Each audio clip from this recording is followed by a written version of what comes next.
What's up everyone, welcome back to the new patch meta rundown. So here are going to be the best 5 comps to climb on 15.4. So I hope you're excited. A ton of new comps on this patch. So a couple recurring ones, Xayah Reroll, Crew Reroll is still very good. Soul Fighters is back, but we have some new ones. So Malzahar Reroll is going to be a new one that we're going to be talking about. Same with Viego Reroll. So make sure you stay tuned. These are exciting comps and comps that you should definitely be playing on the new patch. Okay, so let's get straight into the main meta shift as usual. So here are going to be the level 8 comps to play, and here are going to be the reroll comps to play. I think overall AD, once again, is a little bit better than AP this patch, just because some AP is unplayable. For example, Sorcerers and Prodigies, I would highly recommend to stay away from. Duelist Ashe, Soul Fighters, Star Guardian, Mentor Rise are going to be your default level 8 comps of the current patch. Crystal Gambit is going to be a bit niche, Super First, Super 8th, and then you have your Varus TF level 9. Going on to your real comps, Crew Jhin is still quite good. I'll be talking about the changes to this comp. There is a new Starry Night Rel Syndra composition. Still need a little bit of testing on this. Katarina, Kaisa Ramus, Xayah Rakan is very strong on this patch, and I'll be talking about why. Kog'Maw Protectors, Caitlyn Jace, a new one, Darius Heavyweights, and Malzahar Heavyweights. These are going to be some very, very strong comps because 6 Heavyweight was buffed. And then the last one is Viego Soul Fighters. Reason why to avoid these comps, Prodigy Numi got like quadruple nerfed, and Yumi I think got a 16% damage decrease, which is huge, and also Sorcerers did not get any compensation buffs from their previous nerfs. Heading into the stage 1 unit tier holds, we have a couple S tier units, so I think Gnar Malphite still overall very strong just because of how stable the crew reroll composition is despite the Malphite nerfs. Syndra and Rel I think are going to be quite good going into your AP lines. Also, early game Star Guardians is a lot stronger now, so I think playing around like a Rel 2, Syndra 2 with either like a Prodigy backline or a Bastion frontline or both is going to help you win a lot of rounds on stage 2. For Gnar, you could slam your Kraken Rageblade, go into a couple comps here, Xayah Reroll, Ashe, or just Volibear with your Kraken. Syndra, any generic AP item can go into Mal's Reroll, Star Guardian, or Mentor Rise. Overall, for the front lines, I think that Bastion is still the best, just because of how strong Rel is as a frontliner with the recent changes. Jugs and Heavyweights are a little bit closer. If you have both of these, just play whatever is upgraded. If you have the Lucian Aatrox package and you are able to hit another mech, so either like a Gangplank or if you get a Center Box, definitely play around the 3 mech early and then potentially go into 4 Mentor mech with your mech already. For the stage 2-1 item slam tier list, here we go into the S tier. So like Stoneplate is still going to be quite good for your early game. Into Kraken goes into like Xayah, Ashe, Volley. Basically any of the S tier items are either just good early game slams, such as like Gargoyle, Stoneplate, which is like quite generic. Same with like Spirit Visage, or they are a backline carry item that tailors your game into a specific meta composition. So such as like the attack speed items go into like the Xayah, the Ashe, the Volley. The Infinity Edge goes into a plethora of comps, so like the Kaisa, Star Guardians, Jhin, Mentors, Kate Reroll, even Fast 9 Varus. Shojin goes into the caster line, so Kaisa, Star Guardians, Senna Varus. And then any AP generic goes into Malzahar, Viego, Star Guardian, or Mentors. So that is why S is S. A is good as well, usually about the same thing, just not as strong as S tier slams. And then D tier slams are just items that you should be trying to avoid making on 2-1. Okay, let's get straight into the first composition of the day. So Xayah Reroll, this is going to be a returning composition. So there were some play of this in the last patch, but now we are back. So Xayah has a buff to her 3rd attack Star Guardian on hit proc, so the damage is up. Nico also gets a buff to her healing and shielding. Also Giant Slayer, one of Xayah's best items, got buffed. And then the Kraken change is, I would say, pretty neutral. I wouldn't say it's huge. I also wouldn't say it's a nerf to Xayah. So the Kraken change for her is whatever. The Kraken change here is mostly targeting compositions that have like infinite scaling. Technically Xayah does as well, but this is more geared towards like an Ashe nerf. For Xayah, this is a mixed damage stall composition, and this is going to be requiring some pretty specific items for your optimal performance, so I'll tell you what those are on the next slide. Xayah has a higher chance of initially seeing Fanservice than Rakan, so you should definitely be trying to fruit the Xayah first, and then if you are able to get the first fruit with 102 Fanservice, your second fruit on Rakan will be guaranteed to see Fanservice. So that's how it works. This is a level 6 board you're going to be playing. Basically is just 4 Protector and then 2 Edgelords, so your Xayah holding your items of course, and then a Yasuo. Level 6 on 3-2, roll for this board. Your 2 main items are going to be Rageblade and Kraken. Your last one is pretty flexible. The Rakan Bis is pretty interesting. It's going to be Gargoyles +2. Now you could go either the scaling items, so Archangels or Titans. You could also go for some more just upfront tank items as well, just depending on what items you have at the time. As you level up to 7 and 8, you're going to be looking to play Cassante on 7 and then Kennen on level 8 to activate your 6 Protector. And regarding Janna, you can go for Janna 3-star if you're on tempo with your other units and you have excess items. And then here are going to be some really good augments. So Tiny Team is just going to be insane for this. Double Trouble, you're just going to play 2 Rakans, 2 Xayahs, and then also Exalted Venture. If you are able to get 2 out of 3 of these units, you will be definitely playing this composition, cashing out, and then hopefully winning out. There are a lot of units that can be itemized, which is why Buried Treasure is good. Too much value allows you to hit on time, and then we have our generic combat augments to help us win some rounds. Okay, best in slot power up. Surprise, surprise, it's going to be Fanservice for Xayah. So as I mentioned, she has a higher initial chance of seeing Fanservice relative to Rakan. So you want to be fruiting her first, checking for the Fanservice, and then remember, once you have one Fanservice, the other Fanservice is guaranteed. So that was the Xayah Rakan composition. Make sure you give it a try if you are dropped a bow or have a Xayah/Rakan early. Moving into the next one is going to be Malzahar reroll. So this is a level 7 comp, and it will also be a mixed damage DPS comp. So this is a new one that has both single target burst and scaling DPS in the backline with Malzahar, and then the single target burst comes from the Darius. So Darius has a little bit of lowered attack speed, but then with the fighter changes is the removal of Omnivamp on them and the implementation of scaling attack speed. So Darius kind of wants to build Bloodthirster anyway, so this is kind of like, I think, a little bit of a buff for Darius, at least starting stage 3, starting stage 4. Malzahar has a little bit of a mana buff.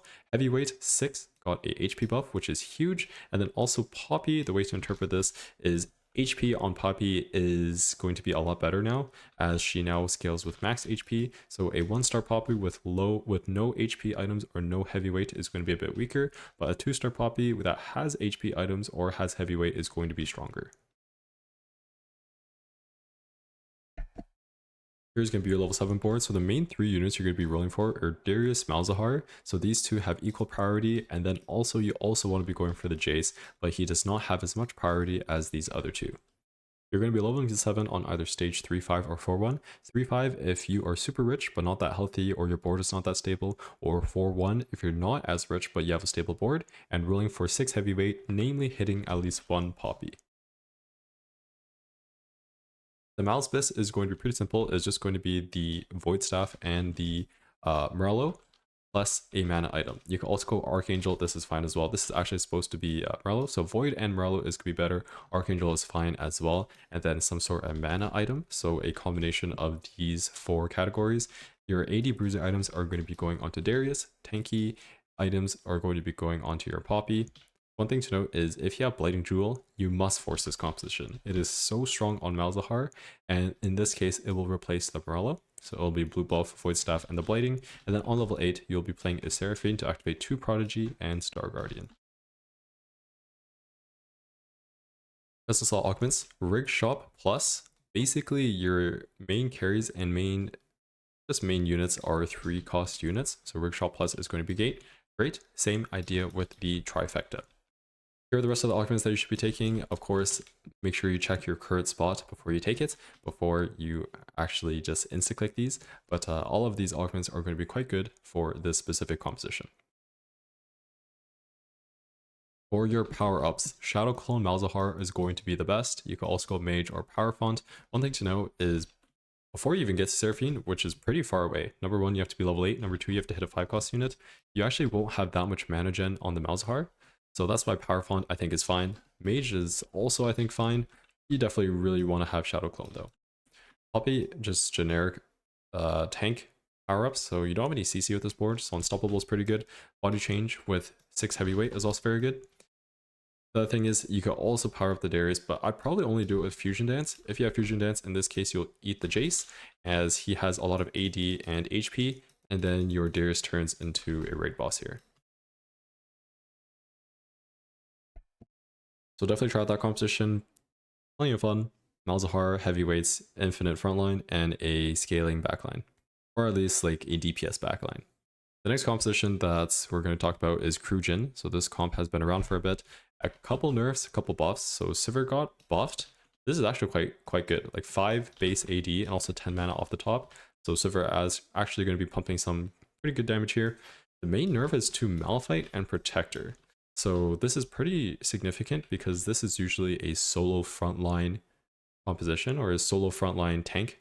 So the solo frontline tank being nerfed is pretty big. So HP and also the resist per item. Also Protector Shield goes down, but also the Wraith Shadow Cadence goes from every 5 seconds to 4 seconds. So a couple buffs, couple nerfs. Overall, the composition is still fine. Actually, I think it's pretty good. Here's a level 4 to 6 board. You're going to be going for the Malphite 3. The Gnar Cannon are luxuries, but if you hit them, even better. Sivir 3 is a bust, and then you'll also be rolling for that Jhin. Here is how you're going to manage your econ. So don't level or roll until stage 3-1, and then roll until 2-star upgrades on level 4. Then you want to slowly roll or slow roll on level 5 for the Sivir and the Malphite, so prioritizing these 2 units. And then once you hit them, then you can slowly level to 6 and slow roll for the Jhin 3. Malphite Abyss is going to be these 2 items for sure, so a Gargoyle plus a Bramble Vest plus another one. Either Spirit Visage, Second Gargoyle, Declaw, Steadfast, these are all fine, but I would avoid the Even Shroud or Sunfire Cape just because since it's a solo frontline, you really want to have pure tank items on this Malphite. Jhin, his best item is going to be Deathblade, so ideally get 3 Deathblades, if not, Deathblade plus 2 is fine. Any combination of these items are going to be good. For augments, Sword Overflow is going to be insane. Deathblade is Jhin's best item, so if you're able to get the Deathblade plus a little bit of attack speed from the augment converts into more AD, it's going to be great. Pandora's Bench, we are rolling a lot of 1 cost here, and then we can also start rolling some 2 costs once we hit the 1 cost. Misconnections, because of the 1 cost, the main thing to note is Shimmer Scale Essence and all that Shimmers. Mogul's Mail is insane on Malphite. You'll be able to farm at plenty of gold, have a super tanky frontline, and it's just overall amazing for this composition. So make sure you keep an eye out for that. And for the power-ups, Malphite is going to be standalone. It's going to be the best one. Atomic and Body Change are good as well. Body Change used to be bugged. I'm not sure if that has been fixed. Hopefully it has. It's a new patch, so you can probably take it now. For Jhin, Artistic KO and Spirit Sword are going to be your 2 default ones.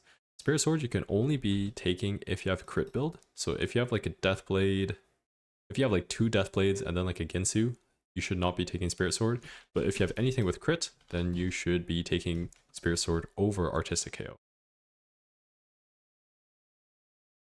Moving on to the next comp here, Viego Reroll. So this is a new exciting one, level 7 mixed damage DPS comp. This is going to be playing from a Viego box, so Viego drop on stage 1, or if you have Soul Fighter's opener and you have Viego items. So Viego items are going to be along the lines of like Ginsu's, Edge and Knight, Jewel Gauntlet, some sort of attack speed, sustainability, and then AP damage. So this comp did not particularly get super buffed. It's more so it avoided a lot of nerfs, and a lot of the other compositions got super nerfed. And then Samir gets a little bit of a buff here. So here's what your level 7 board is going to look like. So you're going to level the 7 on 3-5 or 4-1, following the same idea as like the Malzahar one versus the 3-5 versus the 4-1. The Viego Abyss is going to be here. So Rage Blade, Edge and Knight +1. So the last one is just going to be damage. So either Jewel Gauntlet, Rabadons, or Giant Slayer. Set is going to be your main tank, and then Samir holds your leftover AD items. If you are able to hit Gwen, which is super high roll, you'll be playing it over the Fury, and then even better, the Gwen will now hold your anti-MR and your heal cut. One thing to note for this composition is range artifact Viego is going to be BIS, so like the rapid fire cannon, the sniper's focus are all going to be very, very good on Viego. I believe that the Fishbones is not as good on Viego. So for the augments, definitely look for that Forge. Getting the range on Viego is going to be huge. You'll also be changing your build, I believe. and perhaps foregoing the Edge of Night, since you have a bit more safety with the range. Keepers is going to be good. If you have Radiant Refractor, you'll be putting it onto the Rage Blade. Edge of Night is also fine, so if you miss your Rage Blade and it's 3-2, then it's fine, just put it on the Edge of Night. Overkill, Buried Treasures, this should not be here, apologies for that. Last I can say, Find Your Center and Plot Armor, this should also not be here, I apologize for that. It is 6 AM. Okay, for the power-up, so Viego, we have a couple good ones. So Stretchy Arms is going to be the same idea as when we used to play like Gangplank Mentor. So you want to be positioning on the weak side, getting a kill, and then now giving that Viego your range. Any scaling one from stage 1 like to 2 that you can get, so not done yet or waits. Trickster is quite good early game. Make sure that you proc the Tricksters on the Viego, and then he is able to jump to the back. And then also Finalist, in this case, it would only be if there is already an eliminated player. If you don't have smear items or are not lacking Dread, then you just want to be putting it onto the set.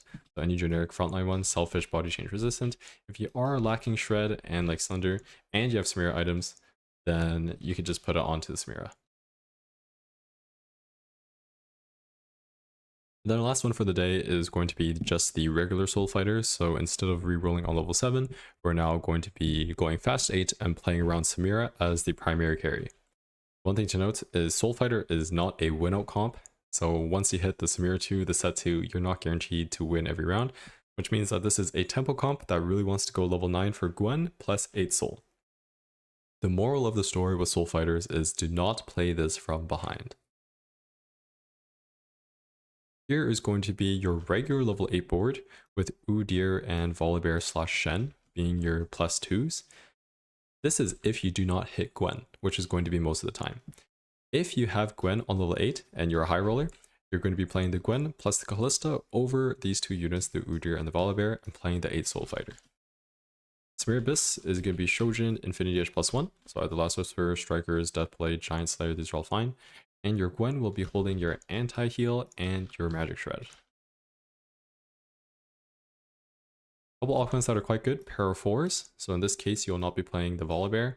Soul Fighter +1 will guarantee you 8 Soul Fighter on level 8. And then in that case, I believe you just play the Shen. Unless you have a Volibear 2 and extra items. A couple other ones that are quite good for Soul Fighters. So Tournament Favorites allows you to hit the Soul Fighter units and also gives you some econ. Climb the Ladder, Little Buddy is actually quite good in Soul Fighters as you're only playing one 3-cost unit. Slimin, Last Second Save, Plot Armor, and Big Grab Bag are all good as well. And then last but not least, power-ups. So Precision, you want to be going on Samira if you do not have Shojin. Remember, Precision lowers your attack speed and also gives you +5 mana on attack. So you really do not want Shojin with this combination. Battle Clone, Sky Piercer if you don't have Shred, and then on the edge is going to be very, very good as well. Remember, Samira has built an Omnivamp, but no innate DA, so this gives her, even though this is basically Prismatic Glass Cannon, so it's really good on Samira. And then set Selfish, Body Change Resistant. I'd say these are his best 3. You can also go round 2. I think these 3 are better though. Alright, and that wraps up the 15.4 meta rundown or meta read by yours truly. Let's quickly go over the main changes and just like recap everything. So I think AD is going to be a little bit better than AP this patch. Your level 8 compositions are going to be your Duelist Ashe, Soul Fighter, Star Guardian, Mentor, Rise, Senna. Your niche/fast 9 is going to be the Crystal Gambit and the Varus TF on level 9. And we have a lot of reroll. This is basically a reroll meta, unless you have like one of these level 8 spots. So like Crew, Jhin, Starry Night, Rel, Syndra, Katarina, Kai'Sa, Rammus, Xayah, Rakan, Kog'Maw Protectors, Caitlyn, Jace, Darius Heavyweights, Malzahar Heavyweights, and also the Viego Soul Fighter. These are all going to be the reroll comps that I think you should be playing on this current patch. So take a look at your stage 1 drops, see if you get these units and corresponding items. Comps to avoid, I don't want to see anybody playing Yuumi or Sorks. I think even if you hit everything, you average like a 4.4, 4.5, which is quite unfortunate for a level 8 4-cost composition. So unless you're like super high rolling and you have like a Gwen 2 or like Seraphine 2 or just like, and you also have to be fully uncontested, I'd probably avoid playing those compositions. Okay, so that's it for me. We have the Tactician's Cup this upcoming weekend, so I will be playing on the Friday and then hopefully the Saturday and then hopefully the Sunday, so make sure you check out my Twitch for that, and hopefully these comps will help you climb out on the new patch. Make sure to subscribe, leave a comment if you learned something, and if you had a little bit of fun. And I'll see you guys next time. Take care.